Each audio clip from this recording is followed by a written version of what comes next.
Hi everybody, my name is Jonas Heese and I'm talking about non-financial violations today. So why non-financial violations and what do I want to share with you in the next 10 minutes? So if you really take a step back, there's obviously this growing interest by many different parties, investors, stakeholders, the public at large, in understanding firms' ESG performance. And by now, unfortunately, we also know that it's really difficult to understand a company's ESG performance because the information is incomplete. There might be errors. Sometimes it's even biased, so companies maybe try to affect their ESG rating, for example. Now, what could be maybe one way to understand and learn something about firms' ESG performance? One way would be to look at firms' non-financial violations. And what are these non-financial violations? It's basically all types of financial violations that directly go against the stakeholder other than investors. And so what do I want to share with you here today? And it's three sets of questions. First, I want to share with you how prevalent these non-financial violations actually are. Is it a big deal? And who's being harmed? Then I want to share with you some ideas why they might be so prevalent. And then I also want to share with you a little bit of my research that could maybe help us to understand how to reduce these non-financial violations. So how prevalent are these non-financial violations? So if you look at this graph, I'm sharing data here collected by Violation Tracker. It's a non-profit organization, and what they have done is they collected all types of violations. So some regulator has imposed a fine on a company. And here the sample period is the year 2000 to 2021. And we will use the same sample period across all of these different graphs. And what you see, and it includes private and public firms in the US. And what you see is quite remarkable because financial violations are a relatively small proportion, roughly 10,000, still a lot, but a relatively small proportion compared to these more than 500,000 non-financial violations. So these non-financial violations seem to be much more prevalent. Of course, now the question is, yeah, okay, maybe it's just a couple of these, it's a lot of them, but maybe the fines are just super small, so it doesn't really matter. It's not a serious type of violation. So why don't we look at the fines? If you look at the fines, what you actually see, yes, it's true, financial violations typically come with larger fines, but these non-financial violations still represent a much larger fraction and much larger part. In particular, companies have spent almost more than $575 billion in penalties on these non-financial violations compared to roughly $275 billion for financial violations. So again, also in terms of in terms of penalties, these non-financial violations somehow represent the much larger part here. And so let's go a little bit deeper. Let's try to understand who's actually being harmed. And once you do this, once you separate these non-financial violations in specific categories, and what do I mean? I separate them here into which specific stakeholder is being directly harmed. And some of these violations refer to competitor or competition-related violations, some to customer-specific violations, and the largest portion here really relates to employee-related violations. And employee-related violations would be any type of violation that affects employees directly, and the most common are workplace safety, wage and hour violations, and even anti-discrimination rules, violations of these laws. And then, of course, violations of environmental laws is also a pretty big deal, and violations of governmental laws. So dealing with the government, contracting with the government is also a pretty big deal. And even if we, again, look at this in terms of penalty, it gets a little bit more even. And here environmental laws would represent the largest portion in terms of penalties. Okay, so now at this stage, you could still say, okay, that's interesting, but this might just be driven by a lot of these small companies, like your small construction company that is somehow not following a workplace safety rule, and so they have a lot of these workplace safety violations, so I don't really care. I want to understand, does it actually affect also large public companies?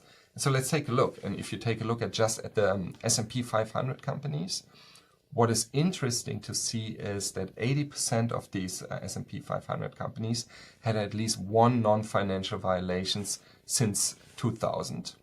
And if you go a little bit deeper, still more than 10% had more than 100 violations, and about 10% of these S&P 500 companies also paid more than $100 million in fines.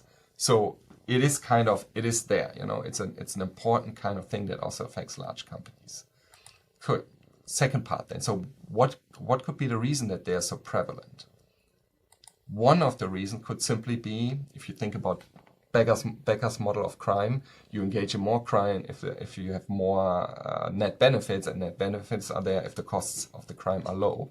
One way to think about this would be, or one problem seems to be, that the average penalties that these regulators can impose are pretty small. You see here for employees, it's just 270,000 on average, compared to shareholder violations, which come at 28 million on average. So there's a huge difference in the penalty amounts. The other thing is, what else can create costs for companies is not only the penalty, but also reputational costs. Who can impose reputational costs? It's the media. But what you can see here, actually, that the media is much less likely to cover these some types of non-financial violations. In particular, customer, employee, and environmental violations are only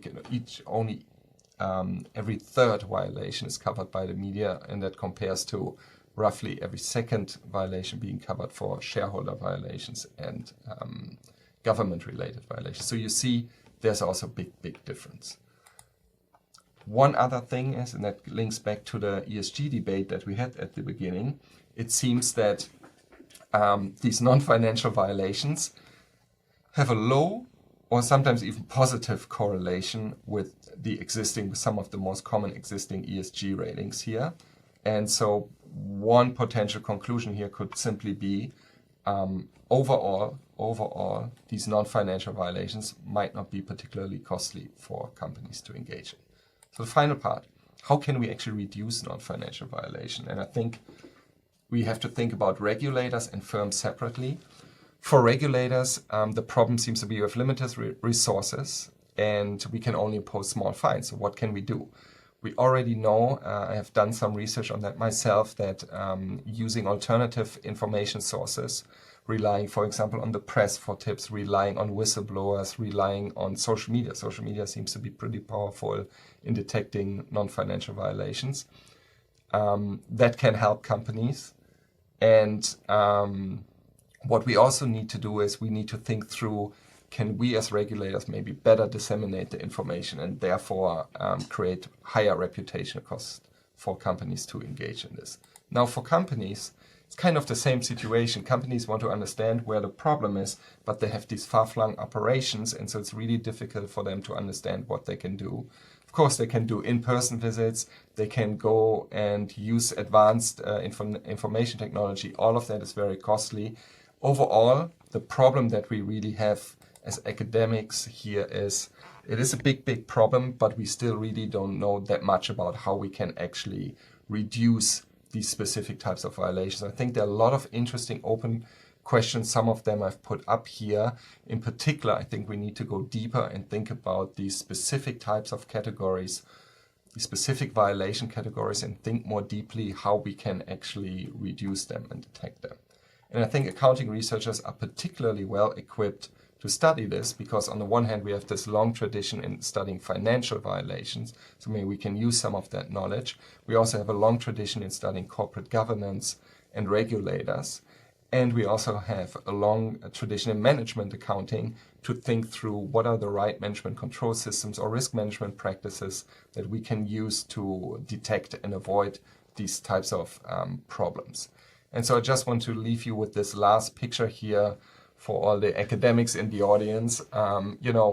Right now, a lot of the research, the primary focus of accounting research is really here on these financial violations, going back to this picture. But, as I could hopefully convince you and demonstrate to you, this is just a very, very small part of the total universe of violations that are out there. And as ESG performance becomes much, much more important for many, many different types of stakeholders, I think we need to address these types of violations more directly and study them as academics. So thank you so much for your attention, and thank you.